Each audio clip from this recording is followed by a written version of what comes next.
আসসালামু আলাইকুম। সবাই কেমন আছেন? আশা করি বাংলাদেশে যারা আছেন তারা আপাতত তেমন একটা সুস্থ স্বাভাবিক এবং ভালো নেই। কারণ এখন যে পরিমাণ তীব্র গরমের যে প্রভাব, এই প্রভাবে আসলে ভালো এবং সুস্থ স্বাভাবিক থাকাটা আসলে অনেকটাই কঠিন হয়ে দাঁড়িয়েছে। আমাকে হয়তো অন্ধকারে দেখতেছেন আপনারা, দেখাটাই স্বাভাবিক। কারণ এখন হচ্ছে আমার গলিতে রাত সরি এখন হচ্ছে রাত 1টা 18 বাজে। আমি আসলে কিছু কথা বলতে চাচ্ছি, যেটা আসলে না বলে আর পারতেছি না। কারণ হচ্ছে আমি আহ, ঘুমানোর জন্য শুয়েছি আপনার হচ্ছে 10টা 15-তে। 10টা 15 থেকে শুয়ে এখন 1টা 18 বাজে। আমি অনেক চেষ্টা করতেছি ঘুমানোর জন্য। এই যে আমি লাইট অন করি তাহলে আপনারা বুঝতে পারবেন আমার রুমে কিন্তু মানে এক নাগারে এই যে মাথার উপরে যে পাখাটা, এটা ঘুরতেই আছে। বিদ্যুৎও কিন্তু এখানে শতভাগ সময় ধরেই থাকে, কোনো সমস্যা নেই। আমি হচ্ছে রাত 10টা 15-তে শুয়ে পড়ি, তো এখন হচ্ছে রাত 1টা 18 বাজে। তারপরেও কিন্তু আমি ঘুমোতে পারি নাই ভালো করে। এর ভিতর দিয়ে কইবার যে আমার ঘুম ভেঙে গেছে সেটা আসলে আমি নিজেও হিসাব রাখি নাই। মানে এখন কি বলবো, আমি যেই বিল্ডিংয়ে রয়েছি, এটা হচ্ছে আপনার আমার রুমটা হচ্ছে এই বিল্ডিংয়ের 6 ফ্লোর, 6তলার একটা রুম। তো এইখানে দেখা যায় আপনার মানে সারা রাত্র ধরে আপনার এমন একটা হিট, এমন একটা তাপ আসে এই বিল্ডিং থেকে যে আসলে মাথার উপর ফ্যান কেন, এয়ার কন্ডিশনারও যদি রুমে লাগাই তারপরে হচ্ছে এই রুমের ভিতর থেকে যে হিটটা আসতেছে সেটা আসলে কমবে না, সেটার কোনো কমতি নেই। ঘুমানো তো দূরের কথা, রুমে থাকাটাই একটু কষ্ট হয়ে যাচ্ছে আমার জন্যে। তো এই যে তাপমাত্রাটা, এই যে রুমের যে হিটটা, এটা আপনার স্বাভাবিক হতে হতে প্রায় ফজরের আজান দিয়ে দেই, বুড় হয়ে যায় প্রায়। তো দেখা যায় এই তাপের কারণে, এই মানে কি বলে অতিরিক্ত তাপমাত্রার কারণে স্বাভাবিকভাবে যেই নিদ্রা হওয়ার কথা, সুস্থ মস্তিষ্কে বা স্বাভাবিক শরীরে যেই ঘুম আসার কথা, সেটার আসলে অনেক ব্যাঘাত হয়।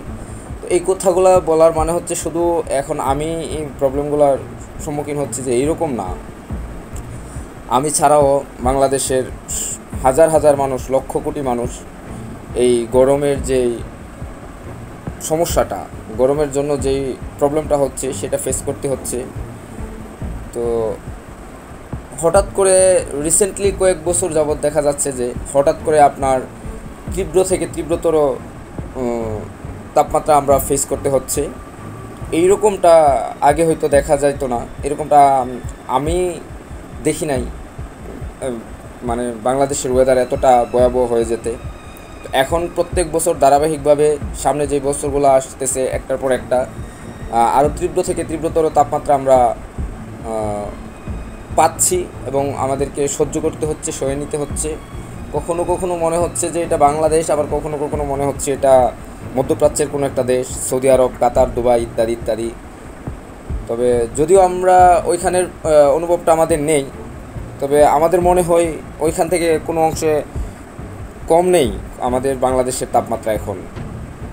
তো এখন আমার কথা হচ্ছে আসলে এখন সোশ্যাল মিডিয়াতে বা বিভিন্ন জায়গায় আমরা শুনে থাকি বা শুনতে পাই যে এই অতিরিক্ত তাপমাত্রায় আসলে আমরা কি করব, আমাদের যে বডি, আমাদের যে শরীর কোন ধরনের খাবার বা কোন ধরনের কাজগুলো আমাদের বডি, আমাদের শরীর অ্যাকসেপ্ট করবে, আমাদের যেটা বলে হচ্ছে আপনার হিট স্ট্রোক রোধে আমাদেরকে সহায়তা দান করবে। তো এই জিনিসগুলো আসলে একটু আমি আপনাদের সাথে আলোচনা করার চেষ্টা করব। যদিও আমি কোনো বিশেষজ্ঞ না, এই বিষয়ে আমার জ্ঞান অতি ক্ষুদ্র, জঘন্য। তারপর আমি ব্যক্তিগত নলেজ থেকে, ব্যক্তিগত অভিজ্ঞতা থেকে দু চারটি কথা বলার চেষ্টা করব। সেটা হচ্ছে আসলে কি করা যায় এই এই যে তীব্র তাপদ্রাহ, তারপর হচ্ছে আপনার তীব্র গরম, এই গরমে আসলে কোন ধরনের খাবার খাওয়া যায়।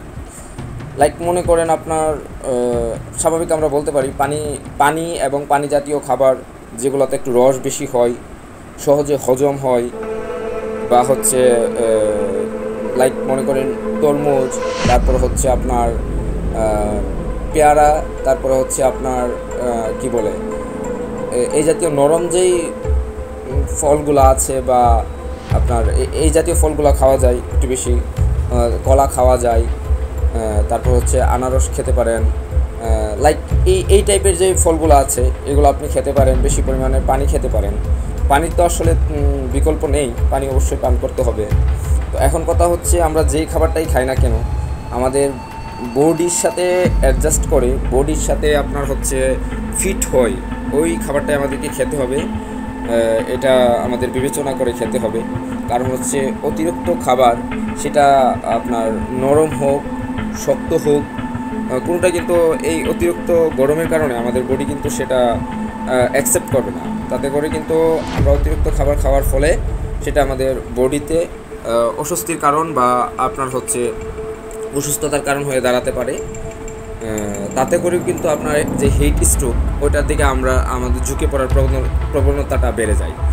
আর এই ক্ষেত্রে হচ্ছে আমরা যেটা বিশেষ করে গ্রামের বাড়িতে যেটা করে থাকি, গ্রামের বাড়িতে হোক শহরে হোক যেখানে হোক, এমন দিনে, এমন উত্তপ্ত দিনে, তাপমাত্রার এমন উত্তপ্ত দিনে আমরা কখনো যেই অনুষ্ঠানগুলো করে থাকি, লাইক মনে করেন বিয়ে শাদীর অনুষ্ঠান, তারপরে হচ্ছে আপনার খাতনা মুসলমানি খাতনা অনুষ্ঠান, তারপর হচ্ছে আমরা 40-এর খাবারের যে অনুষ্ঠান করি, এই যে অনুষ্ঠানগুলোতে কিন্তু আপনার সফট ফুড খাবার কিন্তু আমরা খাই না। আমরা হচ্ছে হার্ড ফুড যেগুলা, যেমন মনে করেন লাইক গরুর মাংস, তারপরে মুরগির রোস্ট, তারপরে কুরমা, পোলাও, তাহারি, এই টাইপের খাবারগুলো কিন্তু আমরা খাই। আর এই টাইপের খাবারগুলো কিন্তু এই তাপমাত্রায়, এই ওয়েদারে বডির জন্য আসলে অনেকটাই ভয়াবহ পরিস্থিতি ডেকে আনতে পারে যে কোনো বয়সের মানুষের জন্য।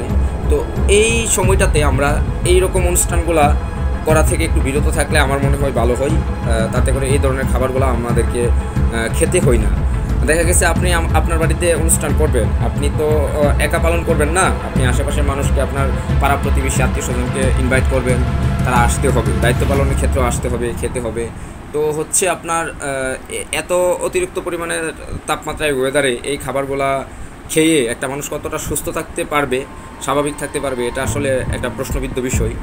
তো তার কারণে আমার রিকোয়েস্ট থাকবে এই জিনিসগুলো করা থেকে আমরা বিরত থাকবো আপাতত।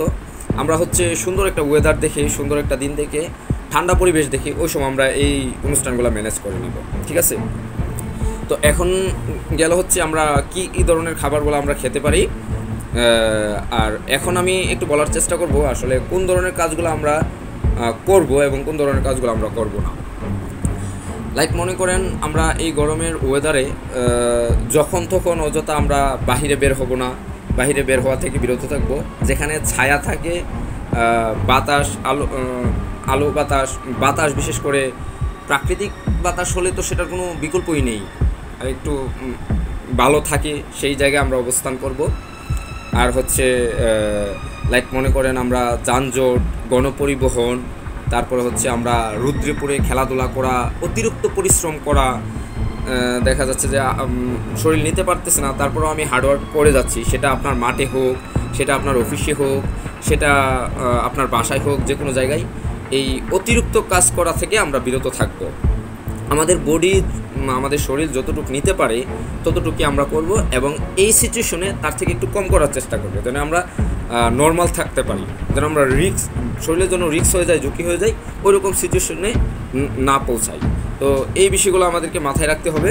শরীরকে ওইরকম কোনো কন্ডিশনে নেওয়া যাবে না যাতে করে আমরা হিট স্ট্রোক, এই যে শব্দটা, এটার সাথে আমাদের বডি বা আমাদের শরীর সংযুক্ত হয়ে যায়, বা এটার দ্বারা আক্রমণ হওয়ার সম্ভাবনা তৈরি হয়। ওই রকম কাজ করা থেকে আমরা আপাতত বিরত থাকবো এইরকম সিচুয়েশন বা এইরকম ওয়েদার যতদিন থাকে। এটা হচ্ছে আমরা কি করব, মানে কি করব না, কোন ধরনের কাজগুলো করব না। এখন কোন ধরনের কাজগুলো করব, যে ধরনের কাজগুলো করব সেই কাজগুলোর মধ্যে হচ্ছে আমরা অবশ্যই 5 ওয়াক্ত নামাজ পড়ব। কারণ হচ্ছে আপনি 5 ওয়াক্ত নামাজ পড়তে গেলে আপনার 5 বার উজু করতে হবে। আপনি 5 বার উজু করলে হচ্ছে আপনার তাতে করে আপনার মস্তিষ্ক, আপনার মুখমণ্ডল, আপনার অর্ধশরীর, হাত পা, মুখমণ্ডল ভালো করে ধৌত করা হবে, তাতে করে একটু শীতল হবে, মস্তিষ্ক ঠান্ডা হবে। আমাদের মস্তিষ্কটাও কিন্তু টেম্পারেচারের সাথে অনেকটা সম্পর্কিত, আমার যেটা মনে হয় সাইকোলজিক্যালি। দেখা গেছে আমরা উজু করার ফলে মস্তিষ্ক কিন্তু অনেকটা আপনার লো টেম্পারেচার বা স্বাভাবিক হয়ে যায়। তো এটা কিন্তু আপনার এই যে হট টেম্পারেচার, এটার সাথে একটা সামঞ্জস্যতা তৈরি করে। তো উজু করে নামাজ পড়ার পরেও একটা মানসিক একটা প্রশান্তি আসে। এই মানসিক প্রশান্তিটাও কিন্তু ভারসাম্যতা তৈরি করে আপনার অতিরিক্ত তাপমাত্রার সাথে চলতে গেলে।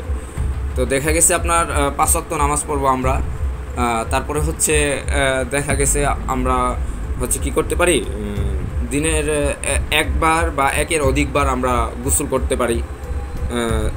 যদি যার অতিরিক্ত অস্বস্তি ফিল হলে বা অতিরিক্ত গরম ফিল হলে, কিন্তু গোসল করার ক্ষেত্রে হচ্ছে যে বিষয়টা মাথায় রাখতে হবে, আপনি গোসল করার ক্ষেত্রে পানি নেবেন শরীরে, কিন্তু অতিরিক্ত পরিমাণ এক্সাইটেড হয়ে অতিরিক্ত পরিমাণ পানি নেবেন না, বা দীর্ঘক্ষণ ধরে পুকুরে নেমে থাকবেন না। তাহলে হচ্ছে কি আপনি মানে এক নাগারে থাকার ফলে আপনি তাৎক্ষণিক ইনস্ট্যান্ট যেই শান্তি প্রশান্তিটা, যেই বডিকে ঠান্ডা করার জন্য যে প্রচেষ্টাটা করছেন, তাতে করে কিন্তু হিতে বিপরীত হয়ে যেতে পারে।